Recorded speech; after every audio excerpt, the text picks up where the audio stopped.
Salam sejahtera Malaysia, tuan-tuan dan puan-puan yang amat dihormati sekalian. Satu lagi keputusan mengejutkan, satu lagi berita yang menyedihkan ramai. Satu artikel dari bernama.com. Tunku Ampuan Najiha mangkat. Kuala Lumpur, 8 September bernama bekas Tunku Ampuan Negeri Sembilan, Tunku Ampuan Najiha almarhum Tunku Besar Burhanuddin mangkat di Hospital Cardiac Vascular Central Kuala Lumpur di sini pada 6.53 pagi tadi. Almarhumah adalah Raja Permaisuri Agong kepada Yang di-Pertuan Agong ke-10, almarhum Tuanku Jaafar, Tuanku Abdul Rahman. Setiausaha Kerajaan Negeri Sembilan, Datuk Muhammad Zafir Ibrahim, dalam kenyataan memaklumkan jenazah almarhumah akan disemayamkan di Istana Besar Seri Menanti dan akan dimakamkan di makam Diraja Seri Menanti pada hari ini selepas waktu asar. Muhammad Zafir berkata, tempoh perkabungan bagi kemangkatan almarhumah adalah selama 1 hari, yaitu pada hari ini. Selepas sahaja pengumuman ini, semua bendera hendaklah dikibarkan separuh tiang di seluruh Negeri Sembilan pada hari ini sepanjang tempo perkabungan yang ditetapkan. Sementara itu, semua masjid dan surau di Negeri Sembilan digalakkan mengadakan majlis tahlil dan doa untuk almarhumah dalam tempo perkabungan. Muhammad Zafir juga mendoakan semoga roh almarhumah dicucuri rahmat.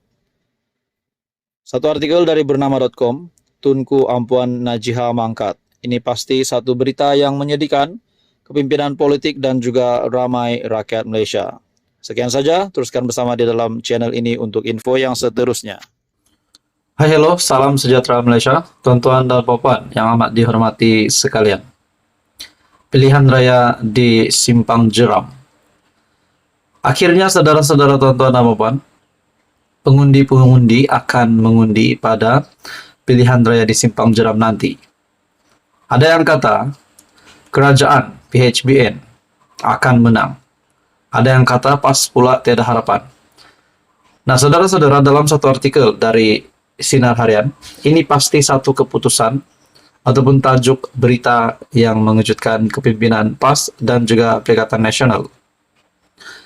Satu artikel dari sinarharian.com, PAS sudah tidak relevan di Simpang Jeram, kata seorang bekas adun. Wow, bagi saya ini satu lagi kejutan baru untuk Muhyiddin Yassin sebagai pengurusi Perikatan Nasional dan juga Presiden PAS sendiri Tan Sri Abdul Hadi Awang sebagai timbalan pengurusi Perikatan Nasional.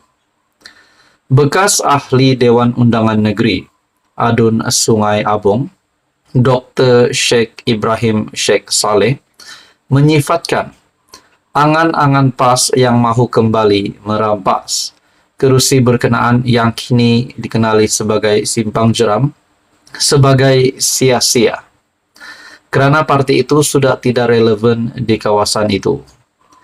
Bekas adun PAS yang berkhidmat 2 penggal di kerusi berkenaan berkata, ini kerana perjuangan PAS for All yang mesra kepada masyarakat bukan Islam kini sudah tiada apabila Tan Sri Nik Abdul Aziz Nikmat meninggal dunia. Dulu, PAS sesuai dengan jiwa saya. Masa itu perjuangan kita mesra kepada masyarakat bukan Islam. Bila ada PAS for All, itu slogan yang dapat sambutan daripada masyarakat Cina, India. Luar biasa, kita tak jangka. Sangat sesuai dengan perjuangan saya. Tapi apabila Allahyarham Nik Abdul Aziz meninggal, slogan itu mati. Jadi PAS yang tinggal ini sedikit ekstrim dan hari ini nampak lebih ekstrim lagi dengan macam-macam isu Melayu, agama, raja-raja ataupun 3R dimainkan dan ini sudah tentu tidak sesuai di Simpang Jeram, katanya kepada bernama. Nah, tuan-tuan dan puan, menurut Anda, apa yang dinyatakan oleh bekas adun yaitu Dr. Sheikh ini, Adakah kenyataan ini benar? Dan adakah Anda setuju dengan kenyataan ini? Secara pribadi, saya setuju dengan kenyataan dari bekas adun ini. Dalam artikel ini lagi, beliau yang menjadi ahli PAS selama 36 tahun dan menjadi individu yang menubuhkan PAS di Bakri pada 1985 berkata, perkara itu jugalah yang membuatkan beliau tawar hati dengan PAS dan kini menyertai amanah sejak 2019. Dr. Sheikh Ibrahim berkata, perjuangan amanah yang turut bermula di Simpang Jeram pada 2015 adalah lebih sesuai dengan situasi masyarakat semasa, lebih terbuka dan lebih bersederhana, sesuai dengan konsep rahmatan lil alamin.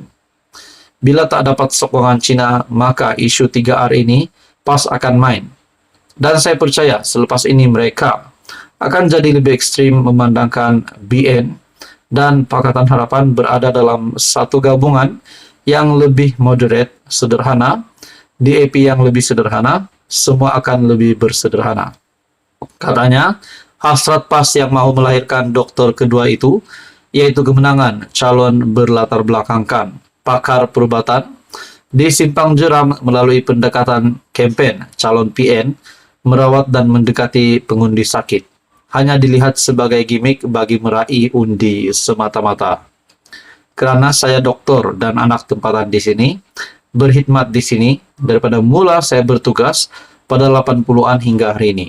Walaupun saya sudah bersara, saya doktor berkhidmat dan calon berkhidmat dan memberi rawatan kepada penduduk di sini sepanjang saya jadi adun.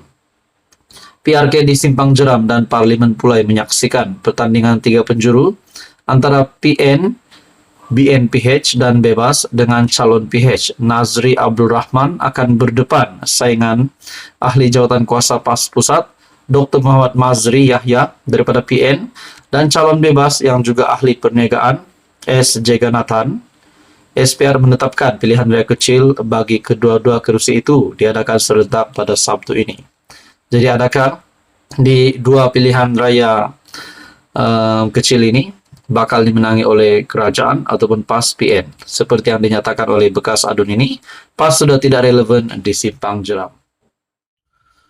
Halo semua, salam sejahtera Malaysia, tuan-tuan dan puan. Baru-baru ini, Agong bertitah ke bawah Duli Yang Maha Mulia yang di Pertuan Agong akhirnya bertitah, dan ini pasti mengejutkan ramai kepimpinan politik. Kita juga tahu baru-baru yang di Pertuan Agong ada membuat lawatan di Sabah, dan ini sangat memeriahkan rakyat Sabah di beberapa kawasan yang telah dilawati oleh yang di Pertuan Agong bersama dengan keluarga yang di Pertuan Agong. Tuan-tuan, satu artikel dari biharian.com ataupun BH Online, Agong titah Hakim Syari Sabah, selesaikan masalah umat Islam dengan adil secepat mungkin. Yang di Pertuan Agong, Al-Sultan Abdullari Ayatuddin Al-Mustafa Billah Shah bertitah agar Hakim Syari di negeri ini dapat menyelesaikan masalah umat Islam dengan seadil dan sebaiknya tanpa mengambil masa yang lama.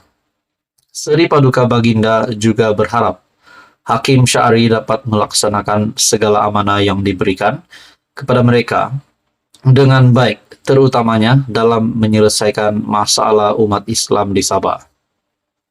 Kita tahu ada juga rungutan-rungutan kerana kelewatan membuat keputusan yang kecil ataupun keputusan yang besar. Tetapi ini harus dijadikan satu tanggung jawab bersama untuk menentukan segala urusan berkaitan dengan hal-hal rumah tangga, hal-hal faraid, hal-hal undang-undang syarat perlu diuruskan dengan sebaiknya dan dengan secepat mungkin berlandaskan kepada hukum syariah dan elemen-elemen syariah titah Al-Sultan. Abdullah semasa merasmikan Kompleks Mahkamah Syariah Negeri Sabah, proyek pembinaan kompleks setinggi 4 tingkat itu dengan kos RM58,12 juta merupakan satu proyek rancangan boleh pindah di bawah rancangan Malaysia ke-10 yang bermula pada 9 November 2017 dan siap pada 22 Julai 2021. Kompleks itu mempunyai 1 Dewan Perbicaraan Mahkamah Rayuan Syariah, 2 Dewan Perbicaraan Mahkamah Tinggi Syariah, 3 Dewan Perbicaraan Mahkamah Rendah Syariah, Kamar Hakim Syari, pejabat pentadbiran, bilik pegawai, bilik teknologi maklumat, perpustakaan, surau, kafeteria, dan taman asuhan kanak-kanak. Turut hadir yang di-Pertuan Negeri Sabah Tun Johar Mahiruddin, Timbalan Perdana Menteri Datuk Seri Fadila Yusof, Ketua Menteri Sabah Datuk Seri Haji Jinor, dan Menteri di Jabatan Perdana Menteri Hal Ehwal Agama Datuk Dr. Muhammad Naim Mokhtar.